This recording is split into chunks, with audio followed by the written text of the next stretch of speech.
देवता माने मर्त्य को पड़े आसती बसंत रूप मलय पर्वत इंद्र मलय पर्वत को आसिक जो जड़े अप्सरी सी गीत गाँची से गीत से केदार राग आलाप कर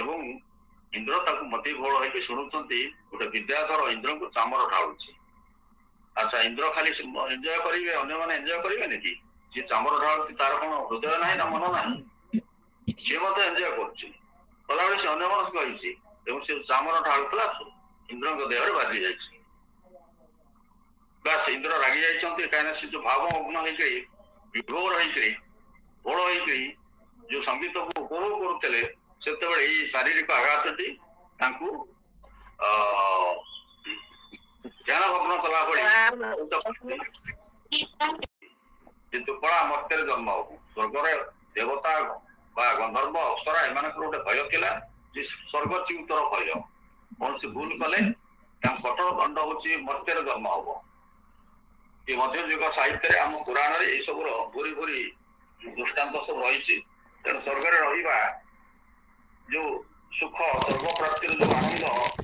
केते तपस्या केते साधना स्वर्ग प्राप्त होता है से पुणी मर्त्य को च्युत हवा एवं मर्त्यर पुणी जंजाल भितर दुख भितर शोक भितर आबिलता भितर घांटी हवा यहाँ कहार पसंद नथिला तेणु से स्वर्गच्युत टी गोटे भय दृष्टि देखुले ये विद्याधर बर्तमान सचेतन हो उठी इंद्र को शाप मुक्तिर प्रार्थना करी पुराण कथार मध्ययुग साहित्य एमती ही अच्छी देवता रागे शाप देवे पुणी से तार बाट बतेबे केमती मुक्ति हम के मुक्त हम केमती मुक्ति पाइब से बाट से देखा ये विद्याधर को इंद्र कहते तू स्त्री को धरिकी तू जाकि उत्कल देश जन्म हबू उत्कल देश को सी निर्वाचन कर उपेन्द्र मंत्र तेणु से जो क्षेत्र राज विराज मान गरुड़ तृतीय छंद सी श्रीक्षेत्र वर्णना कर श्रीक्षेत्र से आसिक बास कला वंश रखी महीरे मर्त्य जन्म हबू विद्याधर विनती कारण स्वर्गवास निमंते मर्त्य जन्म कठोर दंड थिला इंद्र शाप मुक्तिर उपाय जो बतेले सेटा होची से उत्कल जन्म हो क्षेत्रराज पुरुषोत्तम क्षेत्र विष्णु को सेवा करुथा से भूमि वंश रक्षा कर अमर लोक फेरी आसब तेणु अभिशप्त जो विद्याधर ताकू सी जन्म देइछंती श्रीक्षेत्र पुरी रे जगन्नाथ धाम पुरी रे जगन्नाथ विष्णु को सेवा करू एवं तापर तू से वंश रक्षा कर मर्त्य वंश रक्षा है तू स्वर्ग को प्रत्यावर्तन कर शाप मुक्तिर उपाय एवं विद्याधरी से पुरी रे जन्म है पुरी रे रहिले पुरी रे वास कले पुरी रे रहिला पर जगन्नाथ को से विष्णु को सेवा करुले किंतु विद्याधरी से कौन करता विमला को सेवा करुला विमला को सेवा करुला से मागुला कौन जे आमर छुआटे हो आम पड़ू स्वर्ग मुक्ति पाइबू यह मागु ना दिव्य सत्ता प्राप्त करे मती बड़ाइला मोर गोटे सुंदर झीटी हो तार पांचटा लावण्यवती माँ सिंगलद्वीपर पाटराणी विद्युलता तार पंच समय पंच सुत से जात करथिला पंचसर भाया कंदर्प भाया पांच पुओ तार थिले किंतु झीटे भी से इच्छा करुला ये प्रथम वंश रक्षा कर झीटे कामना कर उपेन्द्र मंच आम समाज गोटे मेसेज देते जे पुओ बोली किसी ना पुत्रार्थ क्रियते भारत पुत्र पिंड प्रयोजन ये जो शास्त्रवाणी अच्छी उपेन्द्र मंच जान नथिले कि जानी किंतु से पुत्र पिंड प्रयोजन ये को एड़े जाइछंती झील द्वारा मत वंश रक्षा हो ये रसिक हराबड़े ये संदेश रही तार प्रथम छंदर प्रथम अंश जे तू मर्त्य वंश रक्षा करू तू स्वर्ग प्रत्यावर्तन कर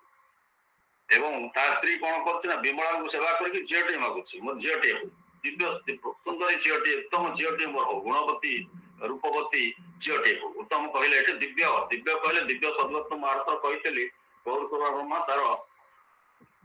बहुत अर्थ कर भंजंग निर्वाचन इष्टार पुस्तक से पुस्तक जो मैंने देखिए तार गांभीर्य और तार गभीरता से बुझीपर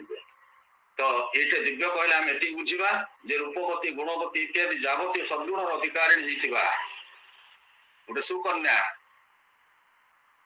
से विमला को सेवा करके प्रार्थना करुला विमला संतुष्ट हेले एवं ତାର ଝିଅଟି ଜନ୍ମ ହେଲା।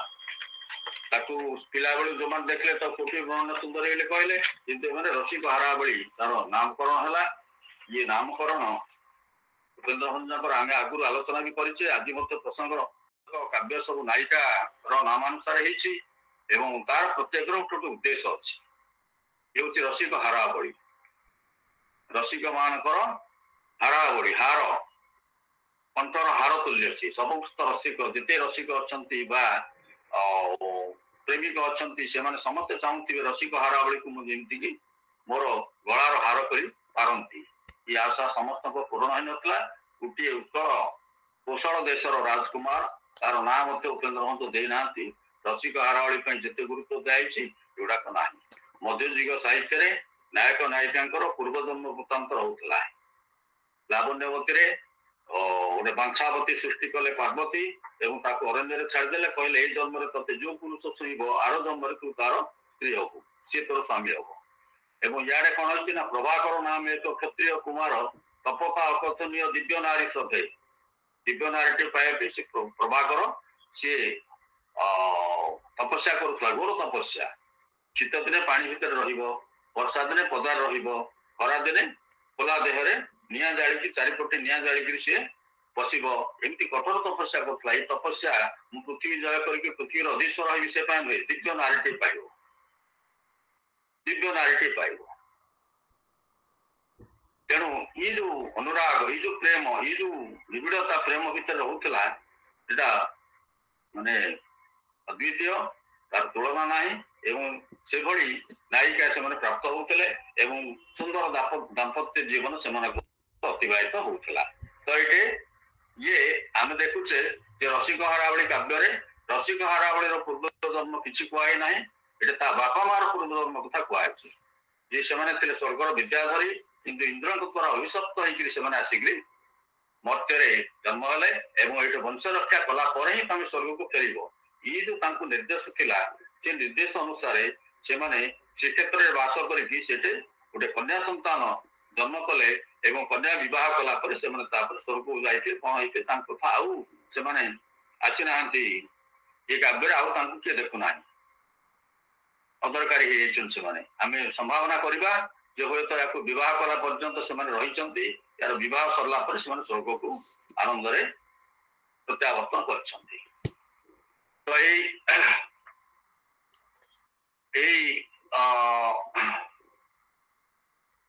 ପୂର୍ବଜନ୍ମ କଥା କୁହାହଉଥିଲା। ଆମର ଲାବଣ୍ୟବତୀରେ କିଛି ଅଂଶ ତାର ରହିଲା, ଆଉ ଅଧିକାଂଶ ମଧ୍ୟଯୁଗୀୟ କାବ୍ୟରେ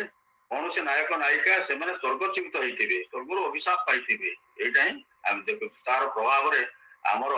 ରାଧାନାଥ ରାୟଙ୍କର ଉଷା କାବ୍ୟରେ ମଧ୍ୟ ଆମେ ତାର ଗୋଟେ ପ୍ରଭାବ ଦେଖୁଛୁ ଏବଂ ତାର ପୂର୍ବଜନ୍ମ କଥା ଆମେ ସେଠି କବି କାବ୍ୟ ଶେଷ ଆଡକୁ ଉଲ୍ଲେଖ କରିକି ଆମେ ଦେଖୁଛୁ। ମଧ୍ୟଯୁଗ କାବ୍ୟରେ ପ୍ରଥମରେ ହିଁ ରହିଯାଉଥିଲା ପୂର୍ବଜନ୍ମ କଥା, କିନ୍ତୁ ରାଧାନାଥ ତାକୁ ପଛକୁ ଆଣିଛନ୍ତି ଏବଂ ଉଷା ମରିଗଲା ପରେ ତାର ପୂର୍ବ ଜନ୍ମ କଥା ରାଜା ସ୍ୱପ୍ନରେ ଦେଖିଛନ୍ତି। ଏଇ ପୂର୍ବ ଜନ୍ମରେ ସେ ଏହା ଥିଲା, ତା ଭାଗ୍ୟରେ ହିଁ ଏହା ଥିଲା ଏମିତି ସେ ମରିଥାନ୍ତା।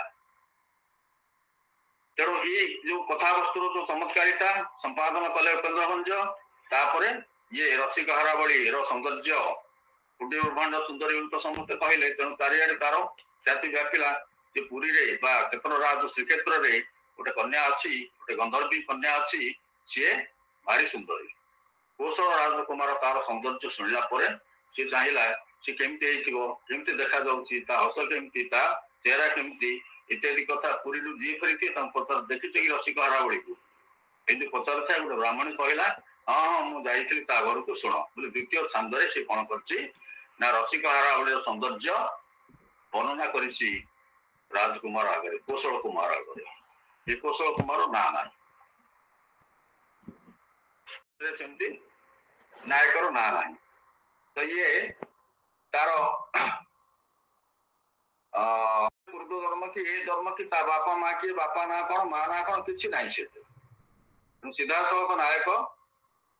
ନାୟିକାର ସୌନ୍ଦର୍ଯ୍ୟ କଥା ଶୁଣିଛି। ତାପରେ ସେ ବ୍ରାହ୍ମଣୀକୁ ପଚାରିଛି, ବ୍ରାହ୍ମଣୀ ପୁରା ଗୋଟିଏ ଛାନ୍ଦ ନକରୁ ଶିଖ ସମସ୍ତ ବର୍ଣ୍ଣନା କରିଛି। ୟାର ଉଦ୍ଦେଶ୍ୟ ହଉଛି ଯେ ଯୋଉ ମଧ୍ୟଯୁଗ ଶୃଙ୍ଗାର ସାହିତ୍ୟର ଯୋଉଟେ ଧାରା ଥିଲା, ସେ ଧାରାଟି ହଉଛି ଯେ ନାମ ଶ୍ରବଣ, ଗୁଣ ଶ୍ରବଣ ଆଉ ସ୍ୱପ୍ନ ଦର୍ଶନ, ଚିତ୍ରପଟ ଦର୍ଶନ, ଏଇ ଯୋଉ କ୍ରମ ସବୁ ଥିଲା ସେ କ୍ରମ ଅନୁସାରେ ପ୍ରତ୍ୟେକ ନାଁ ଶୁଣୁ ଶୁଣୁ ତା ଭିତରେ ଗୋଟେ ଅନୁରାଗ ଜାତ ହେଇଛି ଯେ ସୁନ୍ଦରୀଟି ଶ୍ରୀକ୍ଷେତ୍ରରେ ଜନ୍ମ ହେଇଛି, ତାର ଗୋଟେ ଅନୁରାଗ ଜାତ ହେଇଛି। ସେ ଅନୁରାଗକୁ ବଢେଇବା ପାଇଁ ଯାହା ସବୁ ଆବଶ୍ୟକ ଉପେନ୍ଦ୍ର ମଞ୍ଚ ଶୃଙ୍ଗାର କାବ୍ୟର ସଫଳତା ପାଇଁ ତାର ପ୍ରୟୋଗ ସବୁ କରିଛନ୍ତି ଏବଂ ଲାବଣ୍ୟ ରସିକହାରାବଳୀର ସୌନ୍ଦର୍ଯ୍ୟକୁ ସେ ବ୍ରାହ୍ମଣୀ ମୁଖରେ କୁହାଇଛନ୍ତି।